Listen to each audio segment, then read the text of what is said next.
You can only really be world-class at one thing in this business. Sometimes the best advice is really go get hired as a content writer. All you have to do is double conversion once. It takes the cojones to ask.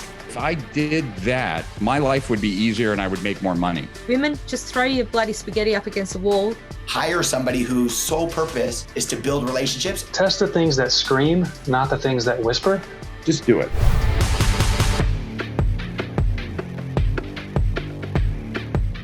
If you're in the world of direct response, whether you're an offer owner, a copywriter, or a media buyer, you are probably flooded with information on how to scale your business and how to get to the next level.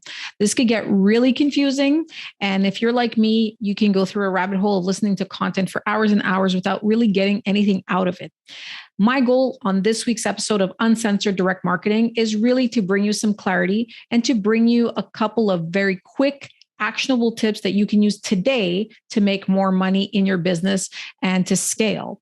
So I've gone through a ton of content that I've recorded over the last year with the world's best marketers in the world. These are people who have generated billions of dollars in sales. You've probably actually bought something from them in the last month or so if you buy anything online.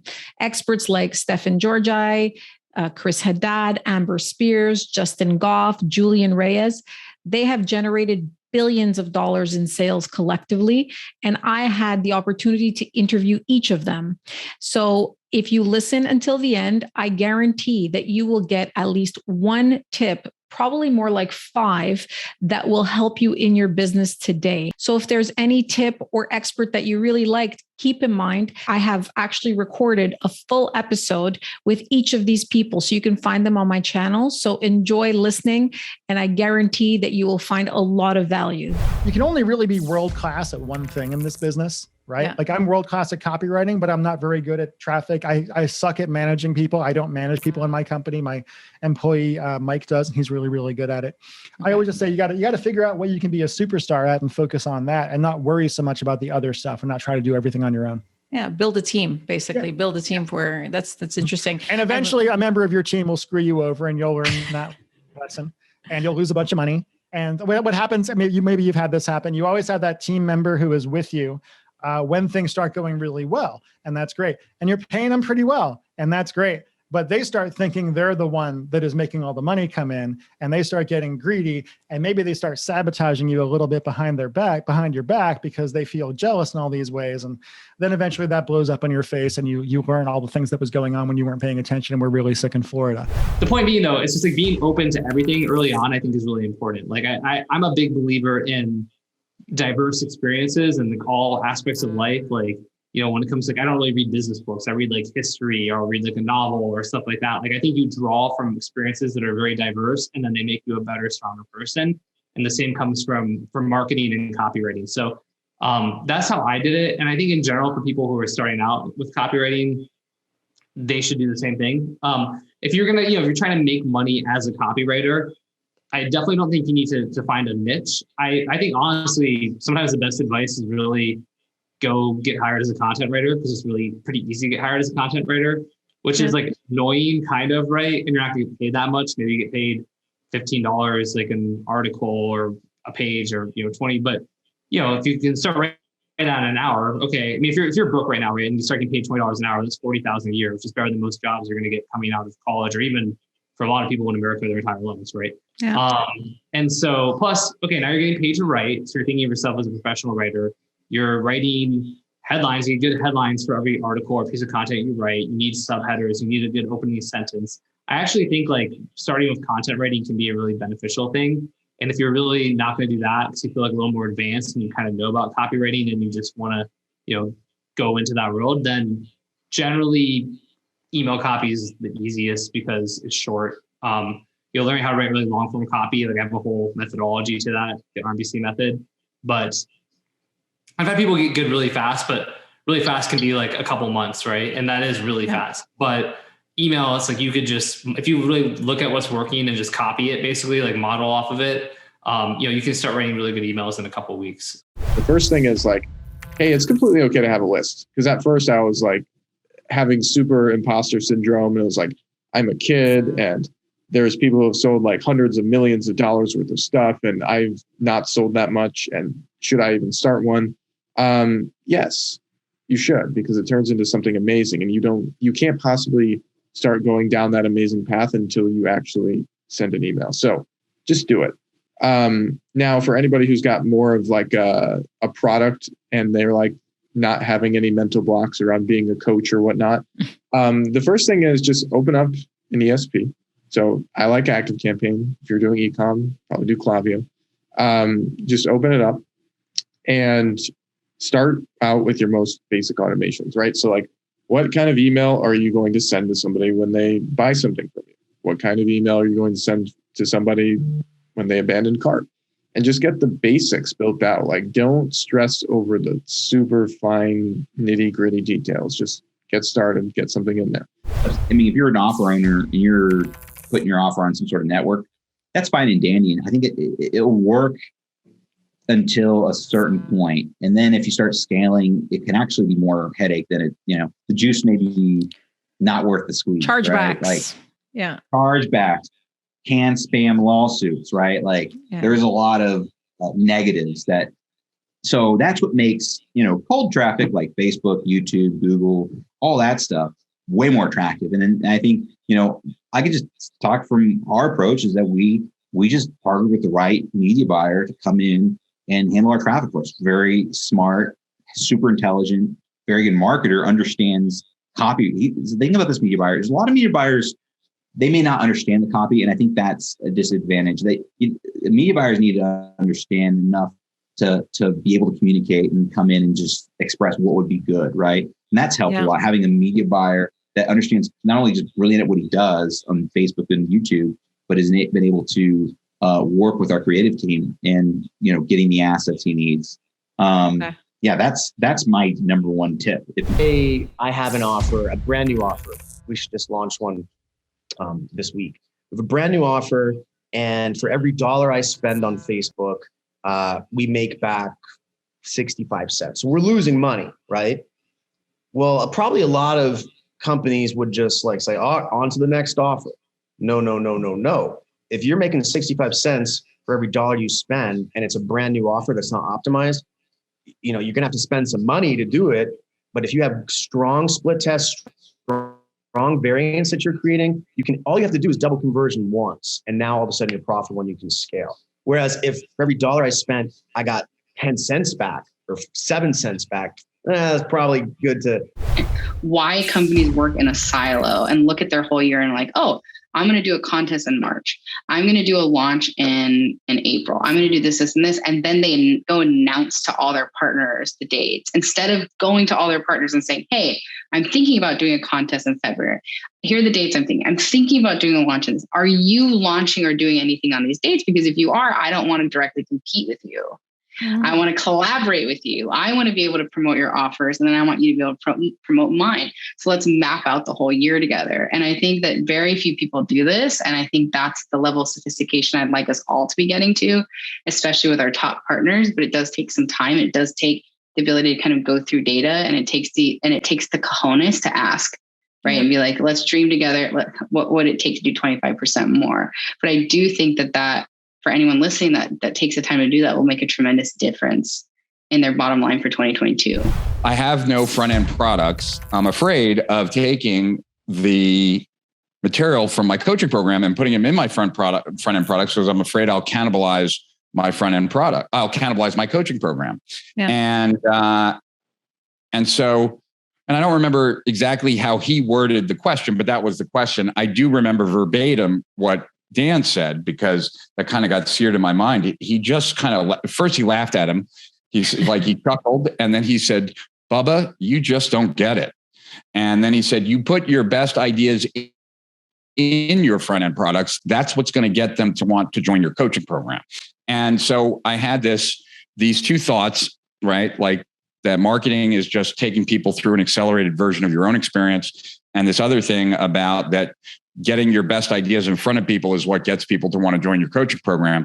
And so I just combined those two, removed the idea of charging people for a front-end product, and decided to write a report that would literally give people a perspective of some of the things that I had experienced, that I noticed, that I believed that when other people saw it, they would feel that, oh, if I did that, my life would be easier and I would make more money. And so like by taking people through process maps, which nobody at that time had seen, and then showing them what swim lanes are and how like a process could be broken apart in my business that showed like the handoffs and when and who, and people would see that and say, wow, that would be a lot. If I had those, that would be a lot easier than the next thing. And so like after a couple of different experiences like that, having read the report, they would come to a conclusion that I came to, which was they'd be making more money if they understood business the way I did.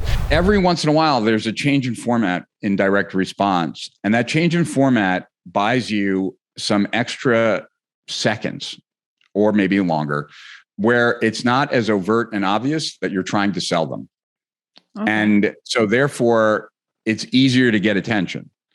And because it's easier to get attention, it works extremely well. And then it gets beaten the crap out of until it no longer works anywhere like it did. And that happened with VSLs. I mean, VSLs can still do really well, but at Agora, like it was either 2016 or 17, where like just taking a sales letter and putting it in a VSL, no difference. Right? Zero difference. It used to be a 400% difference. Wow. But over time, zero difference. Right. So there are always opportunities like that. And it's about being on the lookout, like recognizing that if you come across something that sucks you in, that is marketing oriented, to recognize that that might be something that maybe you should pay closer attention to and use.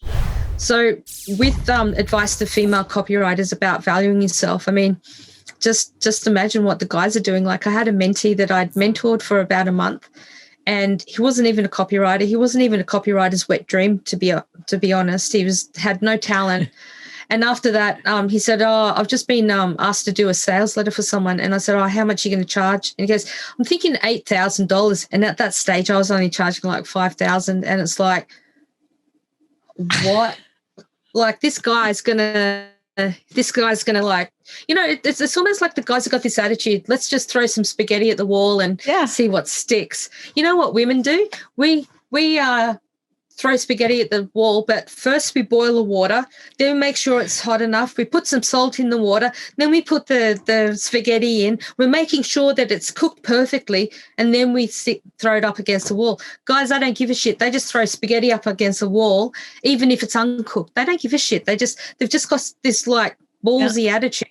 Women, just throw your bloody spaghetti up against the wall, whether it's cooked or not, and just see what happens. You know, you'd be shocked how many people have a $20 million business that's entirely reliant on one traffic source. It's quite scary when you think about it, especially as one as fickle as Facebook. Like one of my buddies said, advertising on Facebook is like driving a Ferrari on like an eighth of a tank of gas. Like that's basically what it's like. And you're just any minute waiting for it to crap out. It's just gone. Touching back on something you were sort of talking a little bit about earlier, I think one of the biggest issues that people have when they go into affiliate marketing is they have a, if you build it, they will come mentality.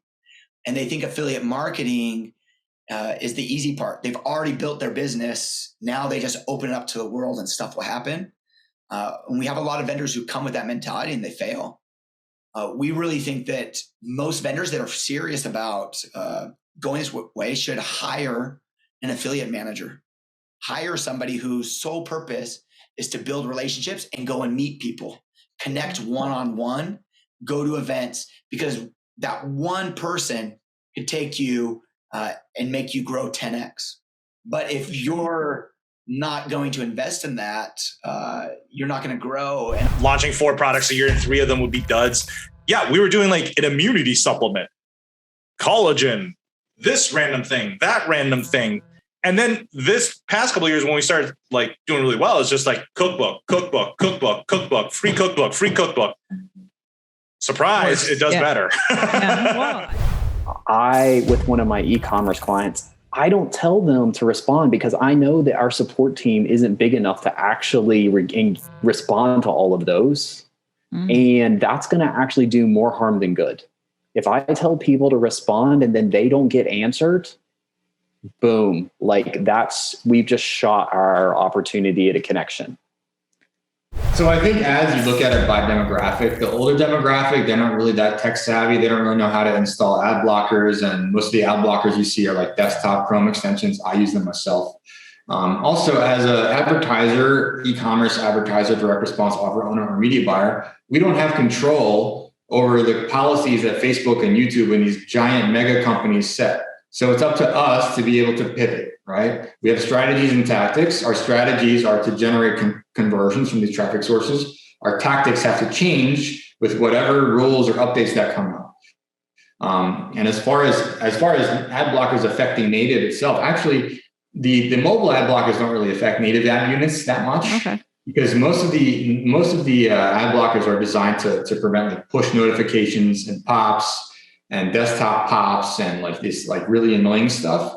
And also the native content, the direction that these native networks are going in, and this answers your question and the question from the email is, not only will we be consuming content on our mobile devices and desktop phones, but with the Internet of Things, there's going to be ads on every single. Like you can be on the subway and see something. There could be a native ad unit on there, right? Like television, radio, print. And then with Internet of Things, like all these devices are going to be connected to the internet. Like your washing machine may have a native ad unit in there. The format could be different. It could be talking to you like, hey Maria, you have to buy more Tide. You have to buy more Tide. Yeah. The testing offers. Mark says, test the things that scream, not the things that whisper. And we've all heard, if you've been in marketing or optimization or, funnels or whatever for any length of time, we've all heard test the button color, test the headline, test all that kind of stuff. And the reality is like, yeah, you can get gains doing that. Yeah, you can double your conversions with a headline test. Does it happen often? No. But can you do it? Yes. But the thing is, how much effort does it take to do all that? Like, where is the line of diminishing returns? And if we talk about testing the things that scream, a very easy, obvious example is like, let's say we have one sales page, and instead of changing the headline, it's an offer for a pair of shoes.